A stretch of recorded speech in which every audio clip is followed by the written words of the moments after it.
Bonjour dans le monde des langues.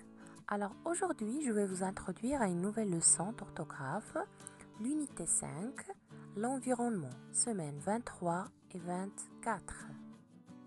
Aujourd'hui, on va apprendre comment peut-on distinguer entre tout, toutes, tous ou bien tout avec S ou bien toutes à la fin S. Pour cela, prenez vos livres, page 156 et page 157. Mettez-vous à table, on commence. J'observe et je découvre. Tout le monde aide les volontaires à nettoyer les rues. Toute la planète est menacée par la pollution. Tous les enfants participent au tri des déchets. Toutes ces fleurs sont belles. Ils sont tout émus. Il n'y a plus d'élèves dans la cour.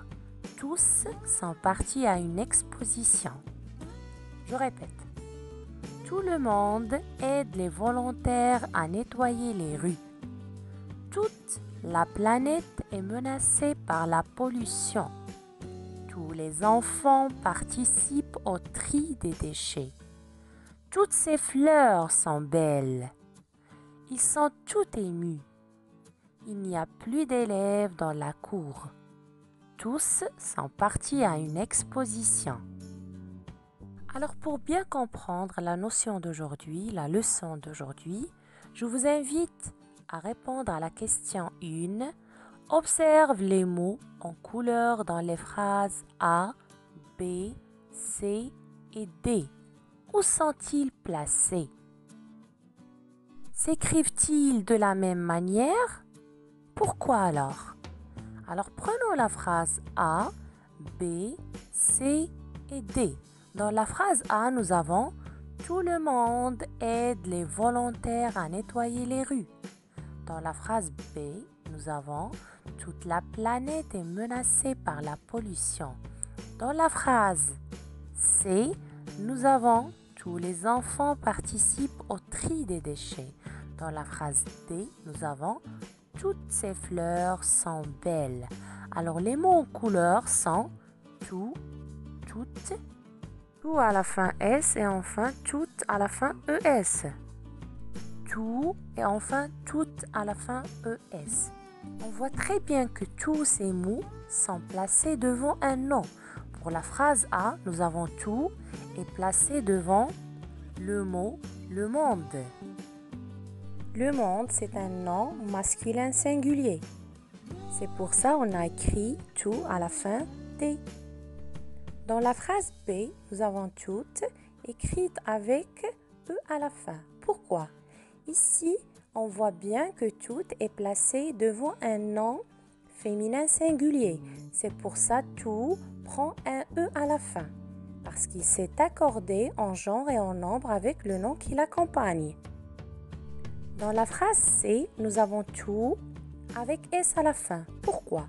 Parce que tout est placé devant un nom masculin pluriel, les enfants. C'est pour ça tout ici, il va s'accorder en genre et en nombre avec le nom qui l'accompagne. Dans la phrase D, nous avons toutes écrites avec ES. Pourquoi? Parce que tout ici est placé devant un nom féminin pluriel, toutes les fleurs. Alors, à chaque fois, le mot tout s'écrit d'une façon différente, d'une manière différente. Parfois, il prend le S et parfois, il prend le E, selon le nom qui l'accompagne. On dit que lorsque tout est placé devant un nom, c'est un déterminant. C'est pour ça qu'il s'accorde en genre et en nombre avec le nom qui l'accompagne. Alors, tout prend, ou bien le déterminant tout, prend un E au féminin, un S au pluriel.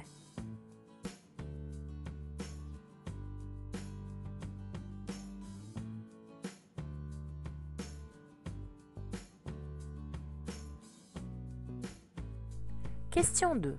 Dans les phrases E et F, tout et tous sont-ils placés devant un nom? Regardez avec moi les phrases.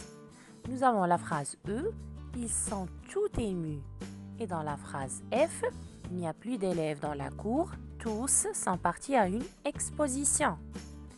Tout, ici, c'est un adverbe parce qu'il est placé devant un adjectif, parce que ému, c'est un adjectif. Prenons maintenant la phrase F. Tous sont partis à une exposition. Qui sont partis à une exposition? Ce sont les élèves.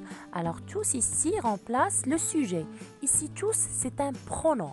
Lorsque tous est placé devant un verbe, il devient un pronom. D'accord? Parce qu'il est placé devant un verbe.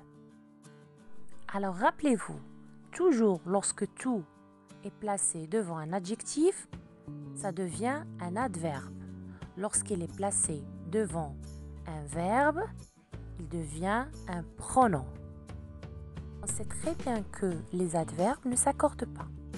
Alors, pour la phrase que nous venons de voir, nous avons l'adjectif ému, il est au pluriel, mais tout ne s'est pas accordé. Il ne s'est pas accordé en genre et en nombre avec l'adjectif, parce que c'est un adverbe. Mais faites attention, dans toute règle, il y a toujours une exception. L'exception dans cette règle, c'est que lorsque tout est suivi d'un adjectif qui commence par une consonne ou bien un H aspiré, on accorde alors tout en tout avec S ou bien tout à la fin E. D'accord? Alors si l'adjectif est féminin et commence par une consonne ou bien un H aspiré, on accorde tout en toutes à la fin E. Si l'adjectif est féminin pluriel, on accorde tout en toutes à la fin ES. Mais si l'adjectif est masculin pluriel, il ne s'accorde pas. Tout reste invariable. On dit alors, ils sont tous pâles, elle est toute pâle, elles sont toutes pâles.